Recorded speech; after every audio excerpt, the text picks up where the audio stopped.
What is ADHD or ADD? Around 1 in 20 people has attention deficit hyperactivity disorder, ADHD. It's one of the most common neurodevelopmental disorders in childhood and often continues into adulthood. ADHD is diagnosed when people experience problems with inattention and/or hyperactivity and impulsivity that negatively impacts them at school or work, in social settings and at home. The first clinical description of children with inattention, hyperactivity and impulsivity was in 1902. British pediatrician Professor George Still presented a series of lectures about his observations of 43 children who were defiant, aggressive, undisciplined, and extremely emotional or passionate. Since then, our understanding of the condition evolved and made its way into the Diagnostic and Statistical Manual of Mental Disorders, known as the DSM. Clinicians use the DSM to diagnose mental health and neurodevelopmental conditions.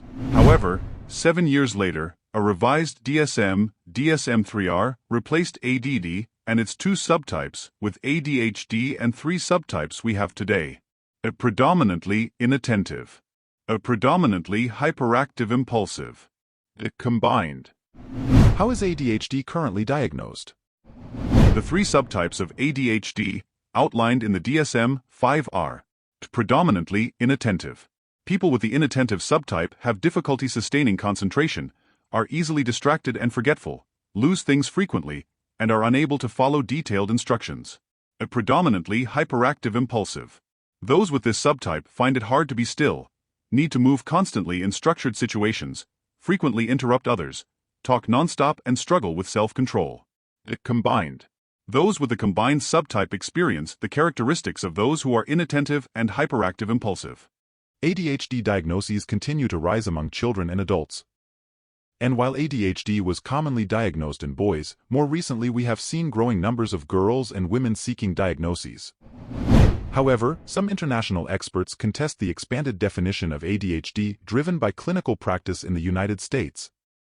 They argue the challenges of unwanted behaviors and educational outcomes for young people with the condition are uniquely shaped by each country's cultural, political, and local factors. Regardless of the name change to reflect what we know about the condition, ADHD continues to impact educational, social, and life situations of many children, adolescents, and adults.